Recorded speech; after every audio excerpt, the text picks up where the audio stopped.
Hello and welcome. I see some participants joining us. We will get started here in a few seconds.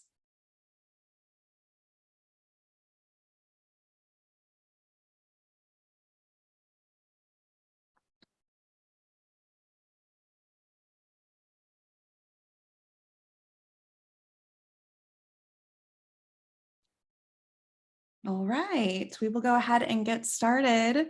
Good morning and welcome to our webinar on teaching payroll accounting. We will be discussing the new 9th edition and Connect. Today we have authors Paulette Schirmer and Jeanette Landon. We have our digital faculty consultant, Jeff Quinlan from Madison College in Wisconsin. Steve Schutz is our executive portfolio manager, who's also with us today. And I am Lindsay Wolfsmith. I'm the marketing manager for this title. Let's go to the next slide.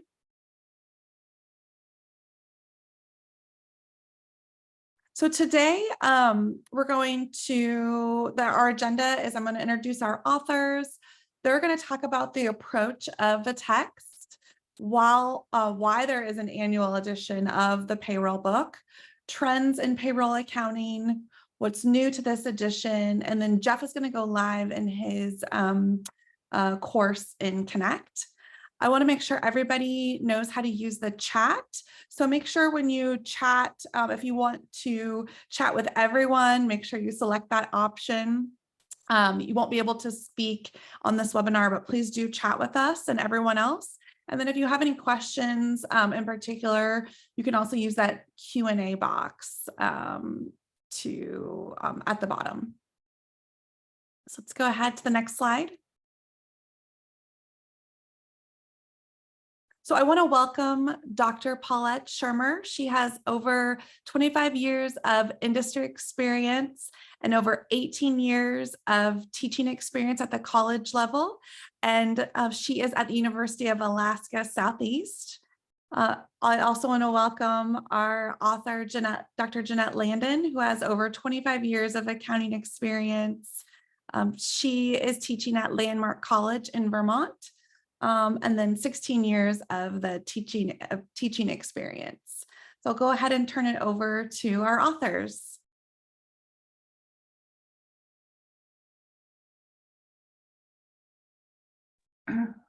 Hello, everybody, and thank you for coming by.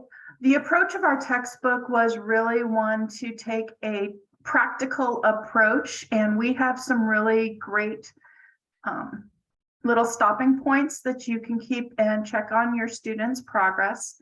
We keep a section in our textbook on trends to watch that are coming within the industry, and those are at the end of each chapter.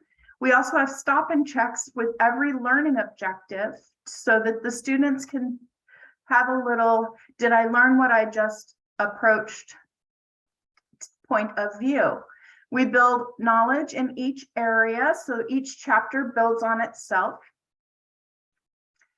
We have critical thinking exercises that allow the students to really dive deeper into the knowledge that they're learning within payroll accounting, and focuses on bringing that information into a practical situation with the real world scenarios that we have built into each chapter.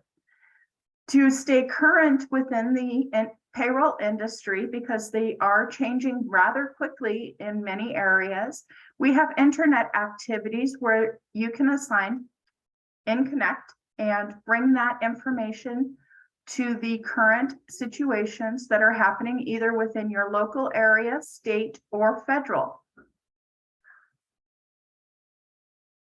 We have step-by-step examples showing students how to calculate each area, and those build on each chapter. So we introduce students gradually so that they can gain a comfort and knowledge base to move on to the next step. We also have examples of how to complete different types of benefits that the employer may provide. For example, company cars. Now, we have constantly updated this book. As it's going into its 9th edition. We are always on the watch out for any Social Security wage base updates, which happens annually. And then examples so that students can understand how to apply that wage base with their learners in a very practical context. We also look at any modifications for federal, state, and local payroll taxes. And those come out probably every week. I see a change in some level in taxes or application of the taxes. So we try to capture that through using an annual edition. We update all of our forms each year, especially as the W-4 has changed in recent years. And in the 9th edition, we went into more depth about how to use some of the extra pages that we hadn't seen before with the W-4. We also look at federal laws, such as the CARES Act, ARPA, the TCDRA, which I can never remember, but was it was for disaster relief, and watch for all of those and then explain to students how that affects payroll and why is it important to know this stuff. And then we also look at minimum wage across all of the states, and then the tipped minimum wages to show how they evolve each year, and then the pseudo rates and wage bases.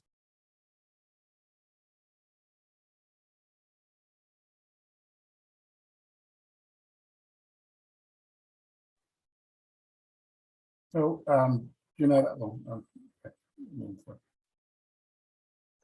And so some of the Do you need me to go back, Steve? well, I was just going to ask if there was any specific aspect of those updates that, was most heaviest that your, users would need to really pay special attention to. I mean, it seems like all of these things need to be paid special attention, but if there's any one that you would, point out as being more critical in this edition. I would say that the minimum wage and the Social Security wage base are really important because they will affect payroll calculations, and for students to recognize how they specifically affect in different situations. And we give many examples throughout the text of tipped wage, minimum wage, overtime in different situations, combination situations, and then how the Social Security affects higher wage earners and what happens as you approach the wage base and then pass it. That's really critical for students to understand how that works and why they need to know that. Excellent. Thank you. We also spent a lot of time in this edition bringing up the new forms and what the Internal Revenue Service is doing in response to the new forms. And that is a continuing change that is going on.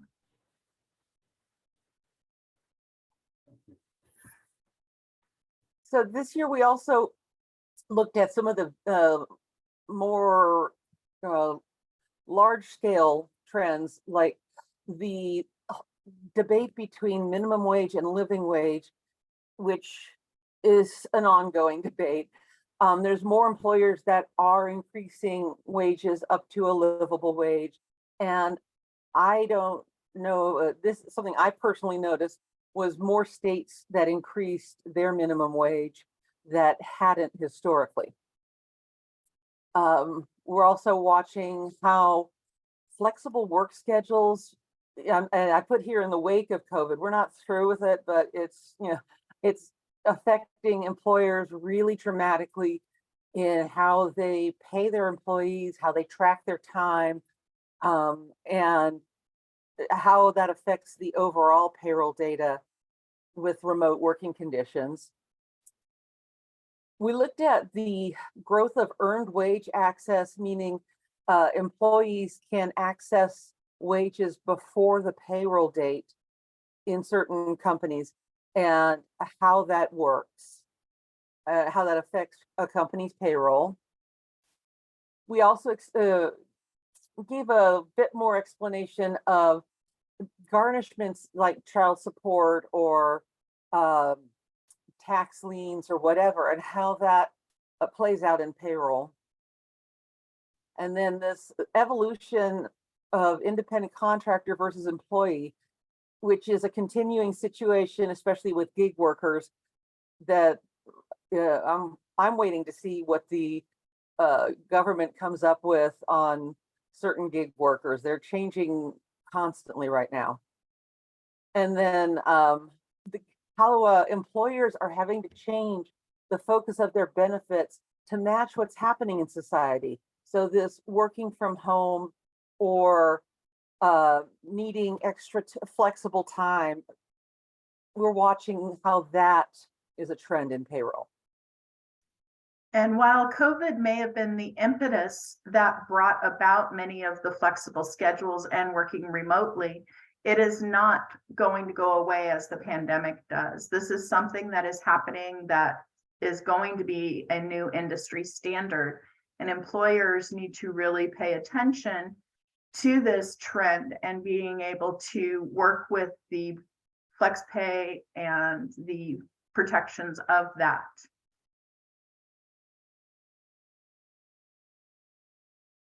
We do have a quick question here. I think maybe you'll be able to answer.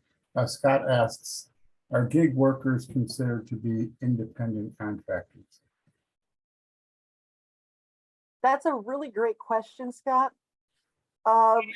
In general, they have been treated as independent contractors.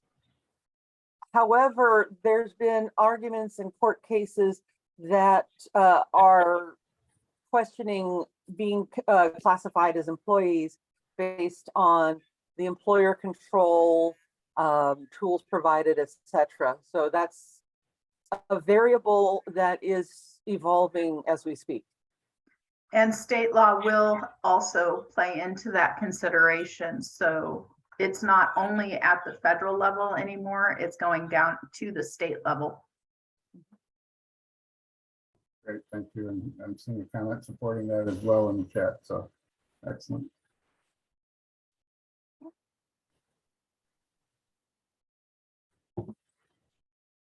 So in this edition, we have walkthrough videos for our end of chapter problems for the ASET also, so that if students need the extra support, it's there. We did videos that were per learning objective that are between 2 and 5 minutes that can be assigned or made available for students so that they catch a really quick review of each learning objective. We update the chapter openers every year because every year there's a new event that hits on each chapter, and it's to me that is one of my personal favorites because it helps tie in what's happening in the real world to engage students and say, oh wow, this is how payroll affects this group, and why should I be interested in it?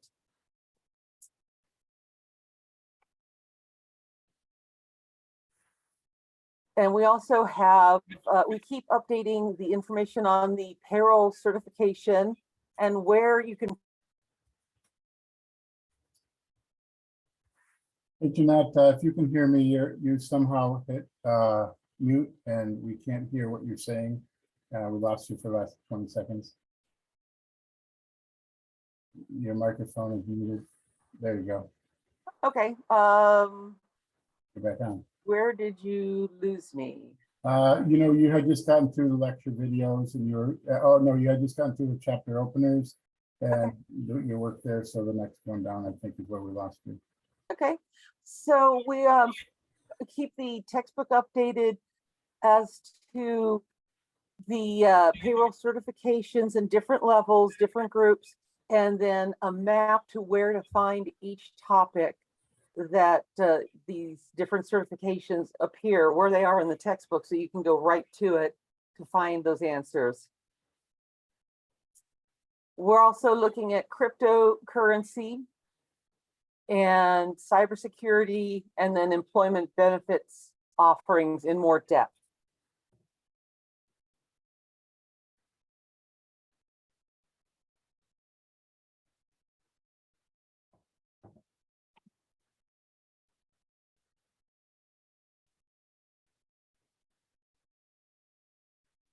One thing I just wanted to input here is that we currently have 75 different videos that you can provide to your students to help them work through various areas of the textbook.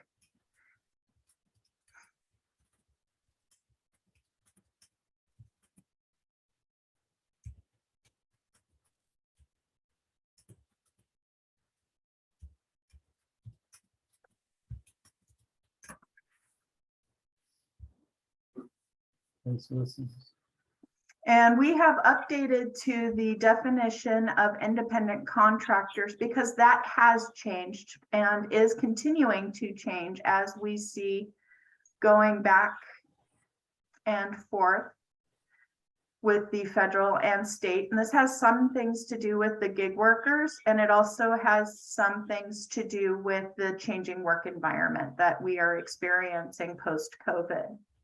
We also have additional changes that are related to hybrid work environments that employers are offering in order to get talent, because that is a global problem at the moment and is going to continue to be a global problem that employers need to get a handle on, and how individuals are paid will depend on that.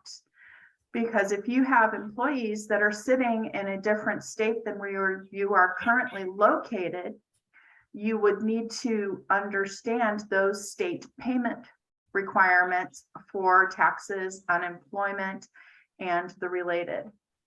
We have also started looking deeper into the department labor's updates and continue to look at new fringe benefits that are being offered in the environment. For example, expanding the parental leave rules. And with the wake of the Great Resignation, there are a number of huge benefits that are coming out of that, offered by employers to get them interested into coming back to the workforce. They have expanded the coverage of the W-4 so that now individuals can walk through the extended pages that were part of the Tax Cut and Jobs Act, where we do have the two earners, and the W-4 now resembles more of a 1099 as far as filling that out.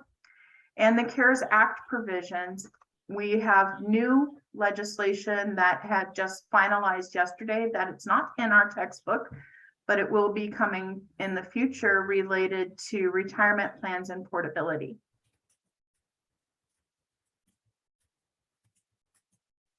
We're going to pass it over to Jeff. All right, well, thank you. I'm hoping everybody's having a great Friday. Looking forward to the weekend. Here in the Madison, Wisconsin area, it is absolutely beautiful out. The trees are at their peak and sunny and 55 degrees. It's absolutely postcard perfect. So what I'm going to do is share my screen and walk through some of the different activities and resources available to you in this edition of the text, and look at what is under construction right now, which is the pre-built course for you that you can use as is, or you can tailor to your classes. So I'm going to share my screen here. So we can go to that.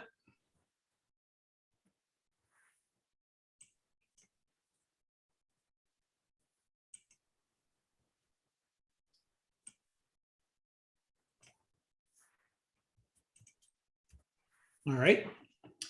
So this is a pre-built course. Now this is from the previous edition, from the 8th edition, but the other ones will be, for the 9th edition, will be similar with the additional resources that are tailored to the 9th edition. And this course is built on the structure and based on the research of the Online Learning Consortium. And it's the research that they did as to best practices for all online courses, not just accounting courses, but all online ones. And so regardless of who set it up and how it was set up, chances are you're going to tailor it a bit to your classes. And just so that it gives you an idea of some of my experience, I've taught the payroll course both to accounting students and then also to human resource students. And in doing that, I can tell you that this book is very flexible. It allows you an opportunity to really dive into some details depending on the purpose of your course. Or in the case of the human resource students, it's more of an exposure that they have an opportunity to understand not only what goes into calculating some of the payrolls, but then also can explain to employees, what is on their check, why their check might be different than what they were expecting. The same with W-2s and things like that. So there's a lot of flexibility within the course for you to enhance or to expose students to, and then dive into details particular to your state or your local area. So it's amazing in the fact that it can cover as much as it does and still remain, a smaller textbook. I've seen other payroll books that are, in excess of 50 pounds, trying to cover everything. So in any case, the way this is set up is as you see this, as you see this, as I expand this, there we are. You'll see an instructor-only training resource in most of them. And again, this is tailored by the textbook.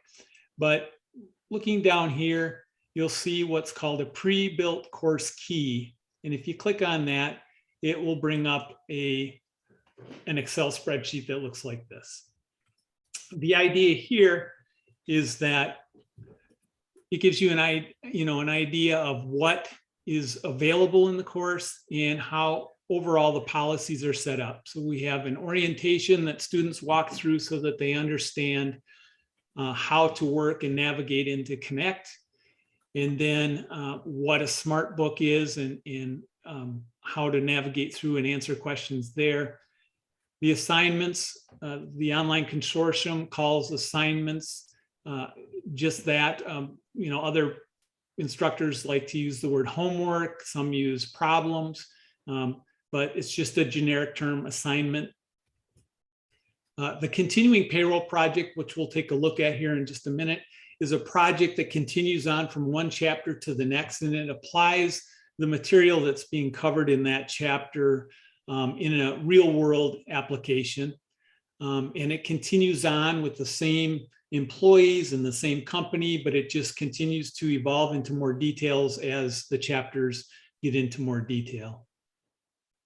The assessments, another word that the online consortium uses, is a quiz or an exam, if you want to use that. But an assessment is just that. It's typically some questions that the students need to answer. In this case, we have it timed. So, that there's some sort of they can't just look up every answer in a book or something to that effect. It's really a chance for them to show what they understand. And then the final project has some different nuances than the continuing payroll project. There's some opportunities here as far as what size project you'd want to use. But in the online pre-built course, it's a 1-month project that again walks you through several of the concepts that were covered in the chapter. And so there's some repetition there that I think is valuable for students in learning and understanding payroll. Looking down below, you'll see some tabs here, and by each chapter, you'll know what actual problems from the book are included in the assignments. And so the Smart Book tends to be somewhere between 25 and 30-minute minimum, up to 45-minute maximum for students. And for those of you that are new to Connect, Smart Book is an interactive learning tool where students will read some of the textbook and then answer some questions. And then they can continue to read or they can continue to answer questions, but they earn points by answering the questions correctly. And in this case, the way it's set up is that they have to answer a couple of questions over each of the concepts correctly. They can't just, haphazardly click on it and expect to get points. So they got to answer them correctly and in a couple of different methods before they will get credit for that particular learning objective and move on to different throughout the chapter. The assignments have both static and algorithmic problems. Now, chapter 1 typically is more legal stuff, covering the legal environment, so it's static problems. What I have over here showing is that they're pooled. So for the assignment, a student would get one of these 4 questions and it would just automatically generate. Connect will generate these assignments for you.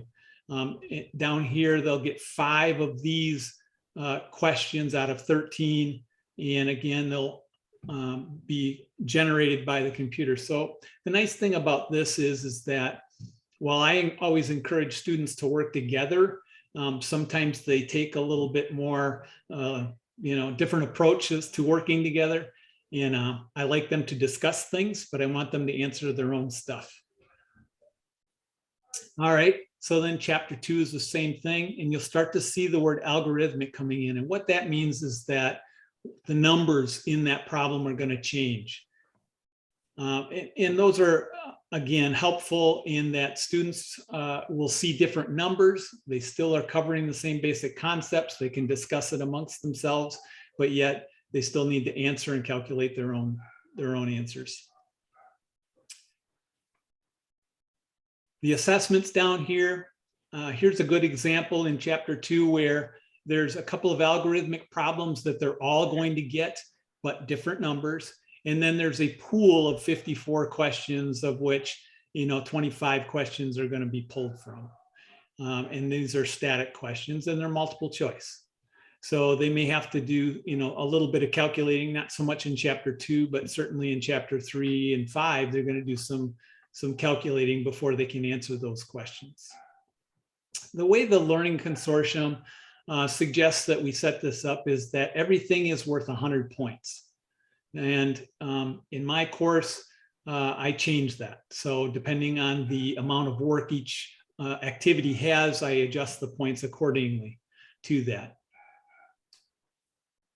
Chapter 5, you can see that there's lots more algorithmic stuff because now they're doing some more calculating and computing net pay. And, we want to make sure that they have opportunities to do that.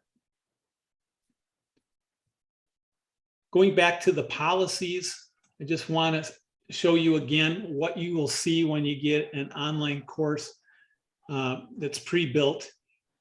There's some things called Check My Work. And again, those of you that are new to Connect, it allows the student, and you have ultimate control as an instructor to tweak these, but as a base class, Check My Work allows them to answer a question and then click a button that checks their work, and it'll tell them either they're right or they're wrong.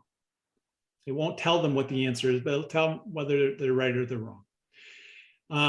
If they don't answer a question and they click it, they just want to see what the answer is, that's not going to help them any. So they have to first attempt it. So that is an unlimited thing in assignments, in the continuing payroll project, and also down in the final project. Obviously, in a test or a quiz or an assessment, that's turned off. They don't get a chance to check their work on a test. So in addition to that, again, nothing has a time limit other than the test or the assessment. They have unlimited attempts, which they can go in and fix up any mistakes. except in a test. They get a one-time try at it. We have due dates in there of 12/31/24 only to make it easy for you to go and adjust it to your semester and your class. All right, so I'm going to go now out of this Excel spreadsheet and back into the pre-built course and look at some of the other things that are here. So what you'll get in the top, for those of you that are new, is usually there's a dashboard here. And if you have students, it'll have a little graph here as to how they're doing. And that part of it is really nice. For those of us that are old Connect users, this might look like a new screen. We're not quite used to it yet, but in fact, what you'll understand is that there's a lot of really helpful things for you in these views. So one of the things you'll notice is that the points are now here for each of the activities. And it's helpful to see that as you're building these things or tweaking them to make sure that you're doing it correctly. Over here to the right, you'll see the number of students in your class and which ones have started or not, which ones are currently working in there, and which ones have completed it. So that part of it is nice. So I'd like to go down in just a second and look at some of the different options that are here. So there's a smart book assessment. And again, that's one of those things where we go in and I'll just click on one here so we can go in and look at it.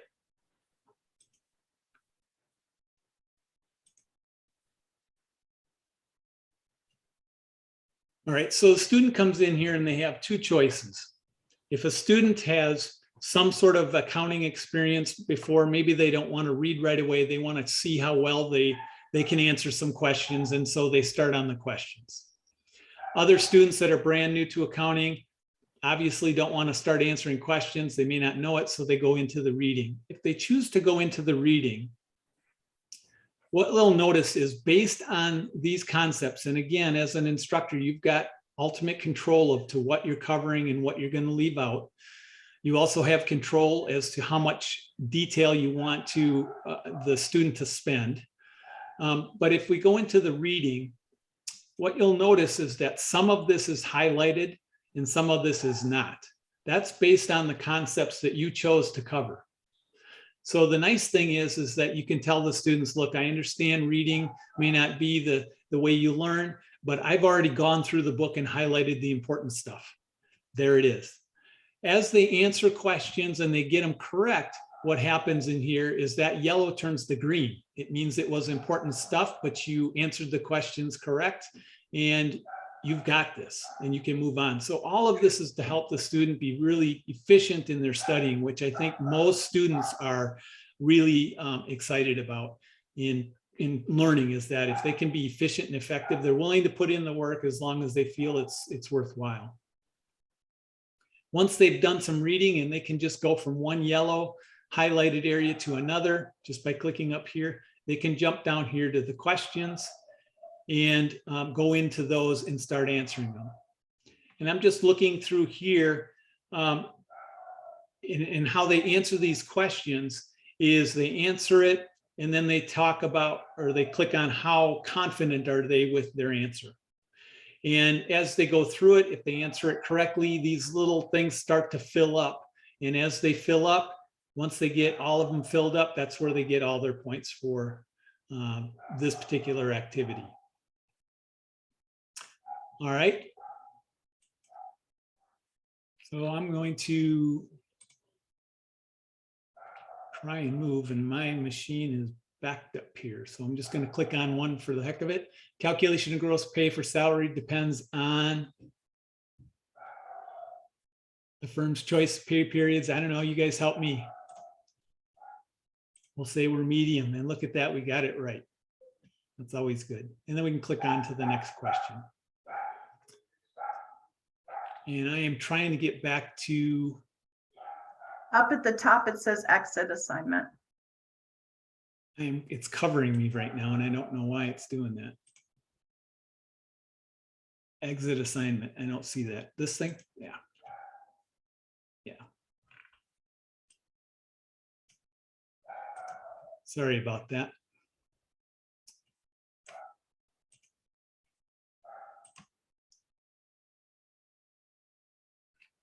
All right, I'd like to go into an assignment itself and what it looks like. We can preview it. I'm just going to edit the questions. So here's an example of an assignment that's set up. We have pool of questions. You can see the point values over here, how many questions are going to get drawn. So there's 9 questions in this particular assignment. If they're algorithmic, it'll show that. So of the 4 assignments it's going to have here, it's going to choose 2 of them. And there's some additional calculations that need to be done in these in order to get to the answer. So they take a little while. There's also a payroll form that might need to be filled out. I'll just take a look at that real fast. And you can see here we have a payroll register, and it needs to be filled out by the student. It also needs, obviously some calculations in order to do that. We're given an annual salary. We got to figure out what the hourly rate is. All right.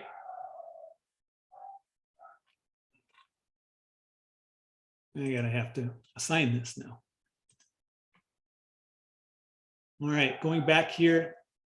The other one I want to go into is the continuing payroll project. And this is something that, again, continues on throughout the chapters. So looking at it, we can see that there's a fair amount of data with employees. And in chapter 3, they're to calculate gross pay. So they take that information that they have above and they put it into an actual payroll register. So this is an application problem here.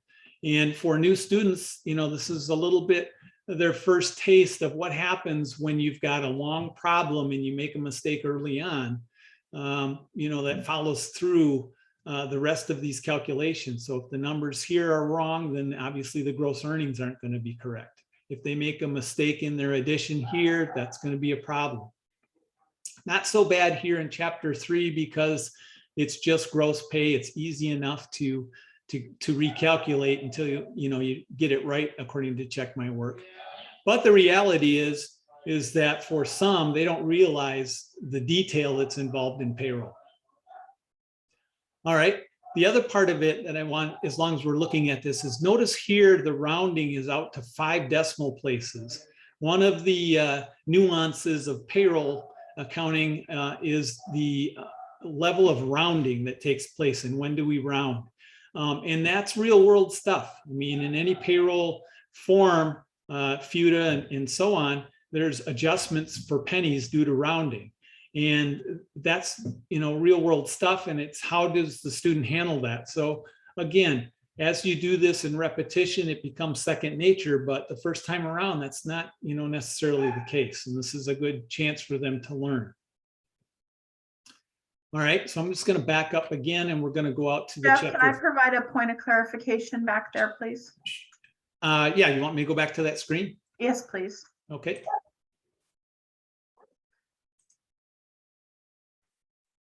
Because we have both employees that are salary and hourly, you will have either the period wage, which would be their salary. Yep. You need to make sure that the students are paying attention to how many days are in the pay period. Or we would have an hourly rate, which is given in the given material. So they would need to break that down based on the number of days in the pay period for the salaried. And we do walk through those calculations within the chapter. Yep, that's excellent. Excellent point.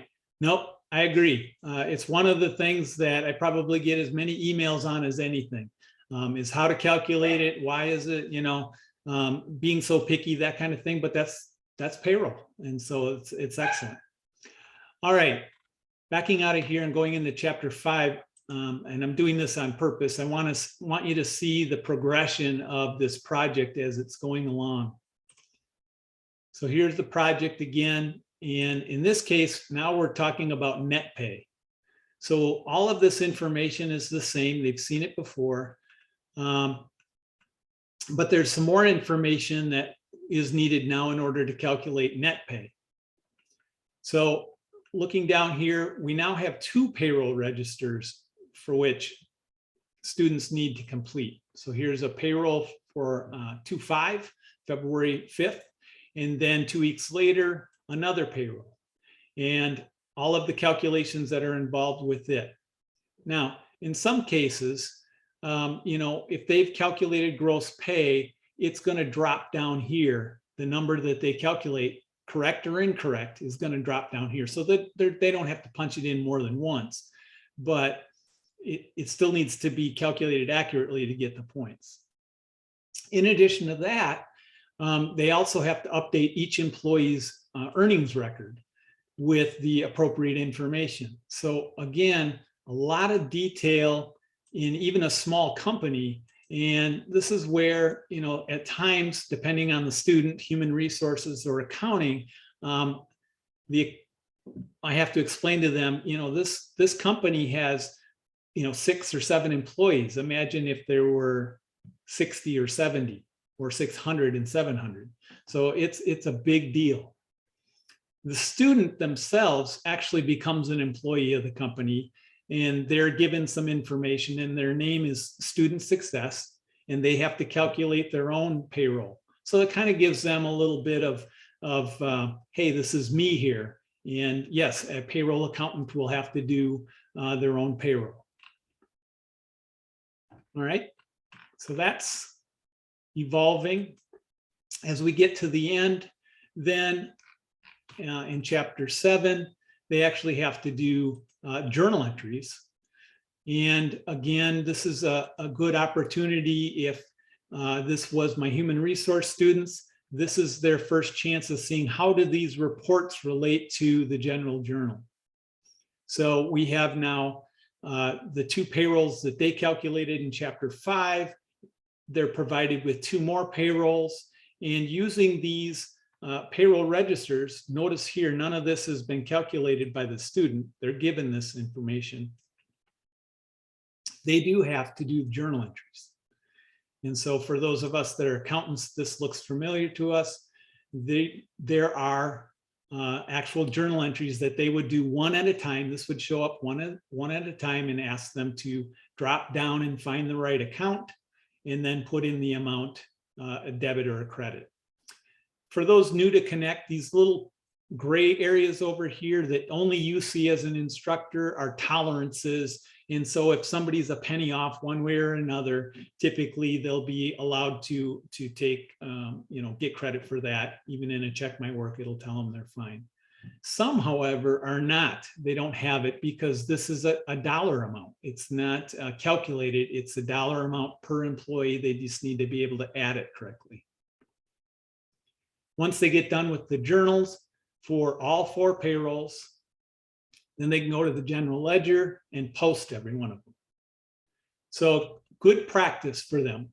I do have my human resource students do one of these problems like this. My accounting students, I have them do the comprehensive problem as well, the Weyland project, which we're going to get to right now.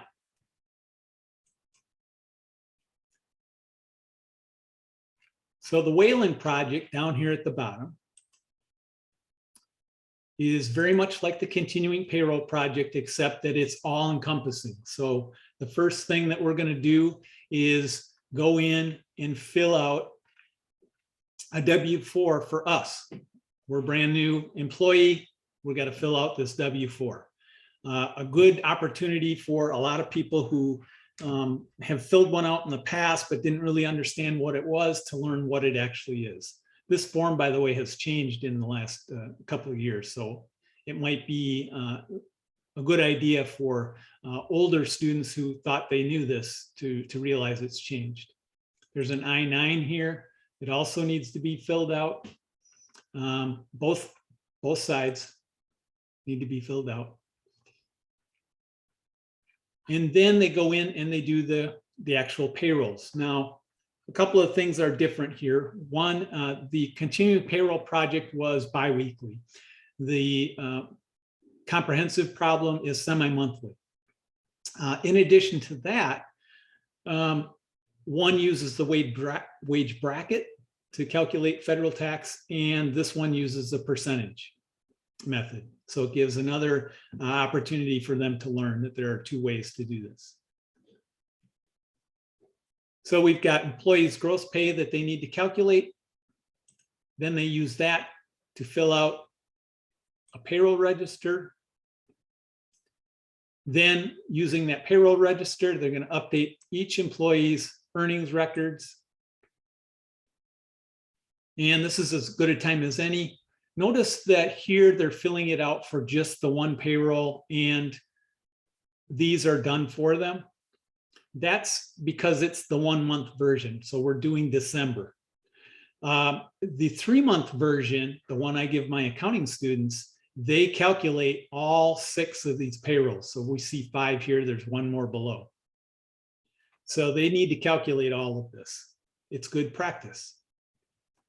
Once they've updated these records, then they go into the general journal by payroll and put in the journal entries and then post them. All right, they do the same thing in the December 31st payroll with one exception. This payroll is not going to be paid until January. And because they're not going to be paid until January, they don't affect tax forms in the current year. A great point to, again, to help both students understand why does the amounts on their check not show up exactly the way it should on a W-2, or what they think they earned in the last week of December isn't reflected on their W-2. It's because it's what you're paid in the year that you're paid, not when you earned it. So it's a little different than what we are been telling them as far as GAAP. All right, so we're done with that, and we're going to go on to the next part that you haven't seen up to this point, and that is actual payroll forms. And these payroll forms are graded by the computer, which is wonderful. There's some information given as far as their quarterly report here, this 941 of federal withholding and Social Security, Medicare. The students, anything that has a highlighted in this dark blue is something they would calculate and fill in. Both sides.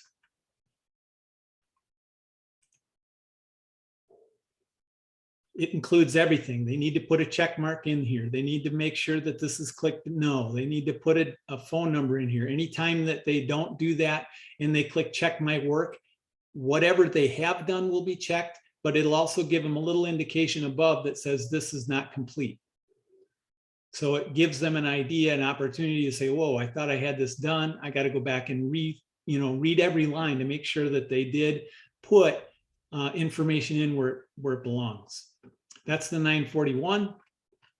Below here is the 940 for the future taxes. Both sides. Then below here, this is an excellent opportunity for them to see states also have reporting requirements, and every state is different. This one happens to be Nevada, and that's fine. I teach in Wisconsin, but I tell the students every state and every local district may have something for you to fill in, and you're going to have to figure it out. And this is again, application of information. We're just taking information that we already have and placing it in the proper spot. Detail oriented. Wonderful. They also have a new hire report. Then down below, they get to do and actually create W-2s. Wonderful. This helps them understand their own W-2s. And quite often I get comments from students saying, now I understand why the numbers are what they are. Up until this point, I just used them, but I didn't really understand them. We've all heard that. So the nice thing here, you put in the company information in this first one, and the student then doesn't have to do that over and over. That will just come across. But anything in particular for individual employees needs to be updated, including, clicking on the retirement plan and what state is it. Okay. So this project is pretty valuable as far as I'm concerned. both the 1 month and the 3 month, have them do these payroll reports, which I think is important. Okay. As far as things that I might change, and I'll be real brief here, from the pre-built course would be the point value system. So these points are easy enough to change. Those of us that are working in Connect, this is an easy thing to do. For those of you that are new to Connect, I can promise you this is an easy thing to do. But as you're going through, you'll notice that maybe chapter 1, you could wait a little bit less. Chapter 5 is obviously the bulk of the work. And so that's how I do it. So real quickly, I'm just going to grab my form and put it over this for a second, and you'll see that the points are not anymore 100. So I've got 50 points on this payroll project in chapter 1, and down here in chapter 5, it's 100 points because there's so much more work. So easy enough to adapt for those of you, again, new to Connect. I'm sure Steve and your representatives from McGraw-Hill can get you started in how to work through that. They've got a lot of resources and help for you to get it set up. Getting it set up is by far the bulk of the work in the beginning, and then as you start to roll from one semester to the next, far easier. All right. So Steve, I'm going to turn it over to you at this point, and you can let me know if there's questions or anything you need from me, but I don't want to take up all the time here. Thank you, Jeff, and nice job walking through those resources and how you use them, and the online learning consortium approved course. Some of the questions are more for McGraw-Hill, and just as far as when things will be available. The 9th edition is out there where you can add the course currently, but it really only has the ebook and test bank at this point. Throughout the month of November, we'll be posting the remainder of the homework and project material and that Jeff went through, and that will start showing up. So if you want to start building your course from scratch, the early part of December is when we plan to have those pre-built courses available, so that our sales teams can shoot those out to your Connect accounts. Please, if you want one for the spring, put in your request early to your sales rep so they can shoot it to you as soon as it's available. I think that's it. There was one other question. Somebody, Tina, I think, asked if we could show a sample of the lecture video, and Paulette said she could queue one up, and we just have a few minutes. So if you want to give us a quick sample of what those look like, Paulette, that would be fantastic. And if there's any last questions, please enter them into chat and we'll try and answer them. But we do have a hard stop in just a couple minutes. So thank you for everyone who showed up and your questions today. Directive 5-3, Computing Social Security and Medicare Tax Withholding. The Social Security Act of 1935 applies to all gross pay less cafeteria plan up to a maximum annual wage determined each year. The rate is 6.2% and is matched by the employer, and for 2022 the wage base is $147,000, after which employees will not be paying Social Security, neither will employers. Here's an example of the calculation for Social Security taxes. You will see for each employee the year-to-date salary column that once the individual reaches close to the cap, there is only a portion of the amount that will be subject to Social Security taxes. As an employer and a payroll accountant, you need to really be patient and make sure that you are tracking this information. The other, Paulette, if you could just, we just have another minute left. There's a, so that gives you a sample of what those look like. As you can see, that was just for one learning objective. It was just over 2 minutes. Those are going to be available. There will actually be a folder chapter per chapter that are called lecture videos, and each video will be by learning objective. So if you want to pull them into your assignment material and have the students watch those before going through the assignments, they certainly will be able to do that. I think in the future we'll be adding knowledge checks, so they'll be even more assignable for a grading component. Currently, I would suggest adding them into assignment material before they do that, so they are getting that understanding, and then they go on and do the, specific assignments for that chapter. Thank you, everyone, for joining us today. You will be sent the recording of this as well, and have a wonderful weekend.